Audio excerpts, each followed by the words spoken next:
Hello મિત્રો, હયાની વાત ઓઠે 38મું ચરણ. મિત્રો, આજે જ્યારે હું યોગ ક્લાસમાંથી આવી ત્યારે શું બન્યું ખબર છે? પાડોશી પરિવાર હાંફળો ફાંફળો થઈને કંઈ શોધતો હતો. એટલે સ્વાભાવિક જ મેં પૂછ્યું કે શું થયું. એટલે જવાબ મળ્યો કે ચાવી ખોવાઈ ગઈ છે, ઘરની ચાવી મળતી નથી. એ શોધવા માટે અમે સૌ પ્રયત્ન કરીએ છીએ. પછી તો થોડી વાર પછી ચાવી મળી ગઈ. પરિવાર તો આનંદથી એના ઘરમાં પણ જતો રહ્યો. પણ મારા મગજમાં એક વિચાર મૂકતો ગયો કે જો ઘરની ચાવી ન મળે તો આપણે આટલા બધા પરેશાન થઈ જઈએ છીએ, તો કદાચ જીવન જીવવાની ચાવી ન મળે તો આપણું થાય શું? આપણે 60, 70, 80, 100 વર્ષની જિંદગી જીવી નાખીએ, પણ એ જિંદગી જીવવાની કોઈ ચાવી નથી હોતી. માત્ર આફડા ફાફડા થઈ અને અહીંથી તઈ ભટકી ભટકીને આપણે સમય પૂરો કરીએ છીએ. મિત્રો, આના અનુસંધાને એક સુંદર વાત મેં વાંચેલી છે, આપની સાથે શેર કરું છું.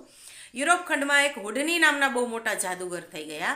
એ જાદુગર કેવો ખેલ કરે તો કે એમના હાથ પગ બાંધી દેવાના, પછી એમને એક પેટીમાં પૂરી દેવાના, પછી એ પેટીને ઉપરથી નકુચો મારીને તાળું વાસી દેવાનું, એ પેટીને એક ઓરડીમાં મૂકી દેવાની, ઓરડીને સાંકળ વાસી અને તાળું મારી દેવાનું. અને છતાંય બહુ ઓછા સમયમાં એ હુડની વિજય સ્મિથ ફરકાવતા સ્ટેજ ઉપર હાજર થાય અને આખું ઓડિયન્સ તાળીઓના ગડગડાટથી અને ચીચિયારીઓથી એને વધાવી લે અને વિજય સ્મિથ ફરકાવતા એ ઊભા હોય. અને આ ખેલ એટલો બધો વખણાયો કે એ હુડનીના તમામ શો છે એ હાઉસફુલ જાય, ટિકિટ પણ ના મળે. અને લોકો આ શો જોઈને, આ ખેલ જોઈને આફરીન પોકારે. સમય જતાં જુદા જુદા મોટા સિટીની અંદર પણ આ ખેલ કરવા માટે આમંત્રણ મળવા લાગ્યા. એક વખત એવું બને છે કે બહુ ભવ્ય ઓડિયન્સ હતું અને ત્યાં આ રીતના એને બાંધીને ઓરડીમાં એની પેટી મૂકી દેવામાં આવી. અને પછી તો ઓડિયન્સ અધ્ધર શ્વાસે, આપણે કહીએ ને કે આમ શ્વાસ પણ અડધેથી પાછો વળે એમ લોકો રાહ જોતા હતા કે હમણાં વિજય સ્મિથ ફરકાવતા હુડની પ્રગટ થશે સ્ટેજ ઉપર, હમણાં પ્રગટ થશે. અને હુડની પણ એવું કરતા કે ક્યારેક ઓડિયન્સની વચ્ચેથી આવે, ક્યારેક સ્ટેજની નીચેથી ઉપર ચડે, ક્યારેક કે સાઈડમાંથી આવી જાય, ક્યારેક તો એના સ્ટેજની ઉપરથી ટપકે અને લોકો છે એનો આમ આપણે કહીએ કે શ્વાસ તો થંભી જાય. હવે આવી ઘટનામાં થોડીક વાર લાગી એટલે લોકોના શ્વાસ વધારે અધર થઈ ગયા. હુડની હજુ સુધી કેમ ના આવ્યા? હુડનીને આવતા આટલી વાર કેમ લાગી? ક્યારેય આટલી વાર તો નથી લાગતી. અરે હવે તો આ ખેલ ઉપર હુડનીની એવી બધી ફાવટ આવી ગઈ છે, એણે એવી મહારત હાંસલ કરી લીધી છે કે દર વખતે 1-2 સેકન્ડ ઓછી લાગે છે એમને મુક્ત થઈને આવતા. અને આજે આટલી વાર કેમ લાગી? હજી તો લોકો આવું વિચારતા હતા, ચિંતા કરતા હતા. ત્યાં હુડની સ્ટેજ ઉપર આવી તો ગયા પણ ખૂબ થાકેલા અને હાંફેલા હતા. એટલે લોકોને નવાઈ લાગી કે શું હવે આ ખેલ કરવામાં હુડનીને તકલીફ પડતી હશે? આ ખેલ ઉપરની એની જે પકડ છે એ ઢીલી થઈ ગઈ હશે? શું થયું હશે? એટલે ઓડિયન્સમાંથી સવાલ પૂછવામાં આવ્યો કે આપ કેમ આજે થાકેલા છો આટલા બધા?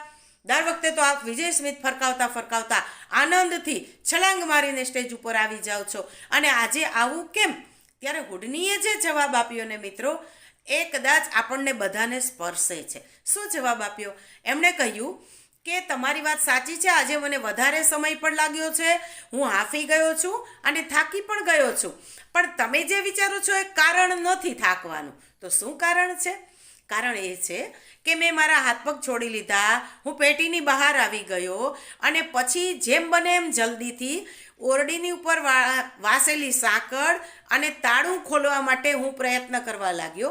દર વખતે ખૂબ જ ઝડપથી, ખૂબ ઓછી સેકન્ડોમાં આ કામ હું કરી શકતો હતો. આજે મેં ખૂબ પ્રયત્નો કર્યા પણ એ સાંકળ કે તાળું મારાથી ખુલ્યા જ નહીં.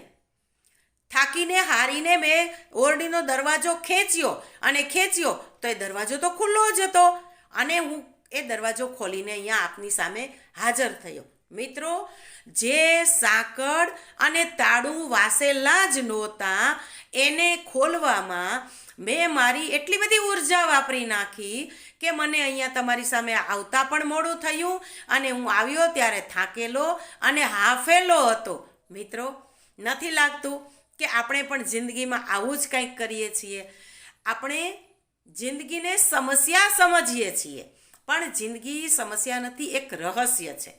જે આપત્તિઓ, જે મુશ્કેલીઓ, જે પનોતીઓ આપણા જીવનમાં આવવાની જ નથી, પરંતુ જ્યોતિષીએ કહ્યું છે, ફલાણા ભાઈએ કહ્યું છે, એટલે એ આપત્તિઓ આવશે ત્યારે શું કરીશું, એ મુશ્કેલીઓ આવશે ત્યારે શું કરીશું, એવી ન વાસેલી સાંકળ અને ન વાસેલું તાળું એને ખોલવાની ફિરાકમાં ને ફિરાકમાં આપણે આપણા જિંદગી જીવવાનો આનંદ છે એ ખોઈ બેસીએ છીએ. જે સમસ્યાઓ જિંદગીમાં આવવાની જ નથી એના માટે વિચારી વિચારીને આપણે હાંફી જઈએ, થાકી જઈએ છીએ. અને એટલે હુડનીએ તે વખતે જે જવાબ આપ્યો એ જવાબ આપણા જીવનમાં પણ આપણને લાગુ પડે છે કે જીવન જીવવાની ચાવી એક વખત મળી જાય એટલે જીવન છે એનું રહસ્ય ખોલવાનો પ્રયત્ન ન કરવો. જીવન જીવવાની ચાવી શું છે?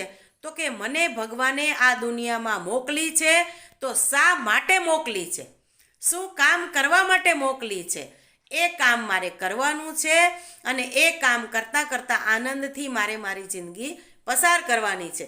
પણ આપણે જે કામ કરવાનું જ નથી એવા બધા જ કામ આપણે કરીએ છીએ, પરિણામે થાકી જઈએ છીએ, હાંફી જઈએ છીએ હુડનીની જેમ.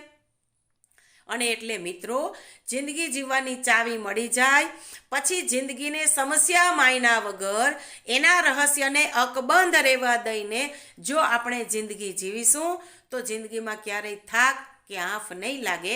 બાકી ન મારેલું તાળું અને ન મારેલી સાંકળ જો ખોલવા માટે મથતા રહીશું તો આપણી જિંદગી છે એ આમને આમ પૂરી થઈ જશે. તો ચાલો ને મિત્રો, આપણે સૌ સાથે મળીને આવી રીતના ઉત્સાહથી, ઉમંગથી, આનંદથી મળેલી જિંદગી, મળેલા વર્ષો એને જીવવાનો પ્રયત્ન કરીએ, એના રહસ્યને અકબંધ રહેવા દઈએ અને જિંદગીની ચાવી છે એ મેળવી લઈએ કે આ જગતમાં હું શા માટે આવી, શું કામ કરવા માટે આવી છું, ભગવાને મને ક્યાં વિશ્વાસ સાથે મોકલી છે, ભગવાને મને કોઈ પણ જાતની ખોડ ખાપણ વગર, મંદ બુદ્ધિ વગર, પૂરેપૂરી સાબુત અને ખૂબ સશક્ત બનાવીને મોકલી છે તો નક્કી ભગવાનને મારી પાસે કાંઈક વધારે અપેક્ષા હશે ને હશે જ મિત્રો. તો ચાલો એ માટે કટિબદ્ધ થઈ જાઓ. ફરી પાછા આવતીકાલે નવી વાતો સાથે આપણે મળીશું. ત્યાં સુધી સૌને રામ રામ. રામ રામ.